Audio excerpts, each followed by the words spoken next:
السلام علیکم ناظرین، آج ہم اس سرزمین کی بات کریں گے جسے اسلامک اتہاس اور حدیث میں ملک شام کہا گیا ہے اور اسے آج سیریا کے نام سے جانا جاتا ہے۔ یہ وہی علاقہ ہے جسے اللہ کے رسول صلی اللہ تعالیٰ علیہ وسلم نے برکتوں والی زمین کہا ہے۔ یہ زمین نبی کریم صلی اللہ تعالیٰ علیہ وسلم کے صحابہ کی قربانیوں سے مہکتی ہے اور قیامت سے پہلے اہم واقعات کی گواہی بنے گی۔ بھائیو اور بہنوں، آج کے اس ویڈیو میں ہم جانیں گے سیریا یعنی ملک شام کا اسلام سے کیا رشتہ ہے، ادھر پیش آنے والی اور آ چکی اتہاسک گھٹنائیں جو اسلام سے جڑی ہوئی ہیں، وہاں کے موجودہ حالات اور اسے امت مسلمہ کو سکھانے والے سبق اور حدیث جو اس سرزمین کے بھوشیہ کی طرف اشارہ کرتی ہیں، اور پیارے آقا صلی اللہ تعالیٰ علیہ وسلم نے اس ملک شام یعنی سیریا کے بارے میں کیا ارشاد فرمایا تھا۔ تو چلیے اس روحانی سفر کو شروع کرتے ہیں۔ بھائیو اور بہنوں، سیریا کا اسلام میں ایک خاص مقام ہے۔ اسے قرآن اور حدیث میں کئی بار اس کا ذکر کیا گیا ہے۔ قرآن میں سورہ بنی اسرائیل اور سورہ سبا میں شام کی سرزمین کو مبارک کہا گیا ہے۔ اللہ تبارک و تعالیٰ فرماتا ہے، ہم نے اسے اور اس کے آس پاس کی سرزمین کو بابرکت کر دی۔ یہ علاقہ حضرت ابراہیم علیہ السلام، حضرت موسیٰ علیہ السلام، حضرت عیسیٰ علیہ السلام اور بھی نبیوں سے جڑا ہوا ہے۔ یہ یحییٰ علیہ السلام اور حضرت زکریا علیہ السلام نے یہیں پر دعوت دی تھی۔ رسول اللہ صلی اللہ تعالیٰ علیہ وسلم نے ارشاد فرمایا، یا اللہ ہمارے شام اور ہمارے یمن میں برکت دے۔ حضرت محمد مصطفیٰ صلی اللہ تعالیٰ علیہ وسلم کا ایک اور فرمان ہے، جب فتنے پھیلے تو شام یعنی سیریا کی اور رہے، کیونکہ یہ زمین اللہ کی چنی ہوئی زمین ہے اور وہاں کے لوگ اس کے چنے ہوئے بندے ہیں۔ پیارے بھائیو اور بہنوں، ملک شام سے جڑے کچھ ایسے واقعات قیامت سے پہلے ہونے والے ہیں، جیسے کہ دمشق کے سفید مینار کے پاس حضرت عیسیٰ علیہ السلام کا اترنا، دجال کا خاتمہ اور غزوہ ہند کا آغاز بھی اسی علاقے سے ہوگا۔ آخری دور میں مسلمانوں کا سب سے مضبوط گڑھ شام کی سرزمین ہوگا۔ بھائیو اور بہنوں، صحابہ کرام کی بڑی تعداد میں شام کی سرزمین پر اسلام کے لیے اپنی جانیں قربان کی۔ حضرت ابو عبیدہ بن جراح رضی اللہ تعالیٰ عنہ، خالد بن ولید رضی اللہ تعالیٰ عنہ جیسے بہادر صحابیوں کی قبر یہیں پر ہے۔ شام کی سرزمین اور اتہاس ہمیں اسلامی سنگھرشوں اور فتح کی یاد دلاتا ہے۔ حضرت عمر فاروق رضی اللہ تعالیٰ عنہ کے خلیفہ بننے کے دوران یہ علاقہ فتح ہوا۔ حضرت خالد بن ولید نے دمشق کو اسلام کے تحت لانے کی اہم بھومکا نبھائی۔ ابو امیرہ کے دور میں دمشق اسلامک سلطنت کی راجدھانی بنا۔ یہ وقت اسلام کی ترقی اور طاقت کا پرتیک تھا۔ یہ علاقہ 400 سال تک عثمانیہ سلطنت کا حصہ رہا اور تب اسے شانتی اور ترقی کا دور دیکھنے کو ملا، لیکن اسلامی ایکتا کے ختم ہوتے ہی یہ علاقہ دشمنوں کا شکار بن گیا۔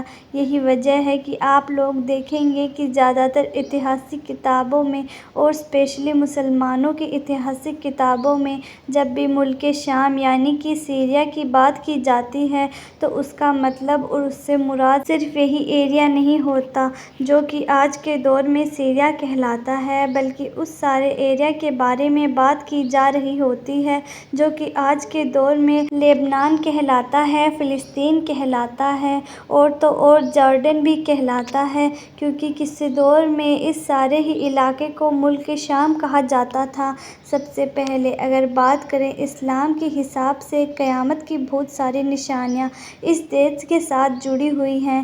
مثال کے طور پر حضرت عیسیٰ علیہ السلام کا نزول بھی اسی دیش سے مشہور شہر دمشق کی ایک جامع مسجد کی مینار پر ہوگا۔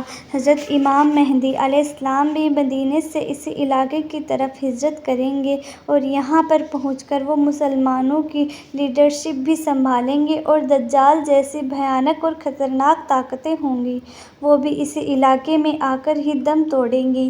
یہ علاقہ اسلام کے نظریے سے کتنا زیادہ اہم ہے، اس چیز کا اندازہ آپ اس بات سے بھی لگائے جا سکتے ہیں کہ آخری پیغمبر حضرت محمد مصطفیٰ صلی اللہ تعالیٰ علیہ وسلم نے نہ صرف اس علاقے کے لیے دعا کی تھی بلکہ ایک بار تو اپنے صحابہ سے یہ بھی فرمایا تھا کہ اگر اہل شام میں فساد برپا ہو گیا تو پھر تم میں کوئی خیر نہیں۔ یہی وجہ ہے کہ آج کے بہت سارے مسلم اسکالرز مڈل ایسٹ سے یہ جتنا بھی فساد چل رہا ہے اور مسلم دنیا یہ جو اپنا برا دور دیکھ رہی ہے، اس کے پیچھے ایک بڑی وجہ سیریا میں ہونے والا فساد بھی بتاتا ہے۔ اگر موجودہ حالات کے بارے میں بات کریں تو سمجھنے کے لیے ہمیں سیریا کے پچھلے 100 سالوں پر نظر ڈالنی چاہیے۔ 1918 میں پرتھم وشو یدھ کے بعد فرانس نے سیریا پر قبضہ کر لیا۔ اسلامی ایکتا ختم ہوتے ہی باہری طاقتوں نے اس علاقے کو توڑنے کی کوشش کی۔ 2011 میں سول وار کا آغاز ہوتا ہے۔ عرب اسپرنگ کے دوران سیریا میں سرکار ورودھی پردرشن شروع ہوئے۔ بشار الاسد کی سرکار اور ورودھی گٹوں کے بیچ یہ پردرشن خونی جنگ میں بدل گیا۔ ایران اور روس اسد سرکار کا سمرتھن کر رہے تھے، امریکہ اور اس کے سہیوگی ودروہی گٹوں کا ساتھ دے رہے ہیں، ترکی اور کرد بھی اپنی زمین کے لیے لڑ رہے ہیں۔ اس کا نتیجہ یہ ہوا کہ لاکھوں مسلمان شہید ہوئے، کروڑوں لوگ بے گھر ہوئے۔ اسلامی ایکتا کی کمی کا نقصان آج بھی مسلمان بھگت رہے ہیں۔ رسول اللہ صلی اللہ تعالیٰ علیہ وسلم نے ہمیں فتنوں اور آخری دور کے بارے میں آگاہ کیا تھا۔ حدیث میں ذکر ہے کہ آخری جنگ سے پہلے شام سے ایک آگ اٹھے گی جو پوری دنیا میں پھیل جائے گی۔ موجودہ حالات کو دیکھ کر لگتا ہے کہ یہ آگ سیریا کے سنگھرشوں سے جڑی ہو سکتی ہے۔ آپسی پھوٹ اور باہری طاقتوں پر ڈپینڈ ہونا، قرآن اور سنتوں سے دوری، اسلامی ایکتا کی کمی، یہ ساری مسلمانوں کی کمزوریاں ہیں۔ اسی وجہ سے وہاں پر یہ سب کچھ ہو رہا ہے۔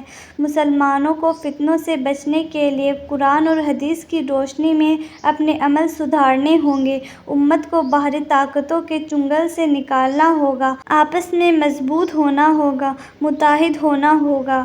میرا آپ سے ایک سوال ہے، کیا آپ مانتے ہیں کہ امام مہدی کا دور قریب ہے؟ جواب کامنٹ کریں۔ بھائیو اور بہنوں، سیریا کی کہانی صرف ایک دیش کی کہانی نہیں بلکہ ہماری امت کے حالات کا آئینہ ہے۔ بھائیو اور بہنوں، ہمیں اس سے یہ سبق لینا چاہیے کہ اسلامی ایکتا اور طاقت کے بنا مسلمان کمزور پڑ جاتے ہیں۔ دعا ہے کہ اللہ تعالیٰ سیریا کے حالات کو بہتر کرے، فلسطین کے حالات کو بہتر کرے، ہمارے ملک کے حالات کو بہتر کرے اور اللہ پاک ہم سب مسلمانوں کو فتنے سے بچنے کی توفیق عطا فرمائے، آمین۔ ایک سچے مسلمان ہونے کے ناطے اس ویڈیو کو زیادہ سے زیادہ شیئر کریں۔ السلام علیکم۔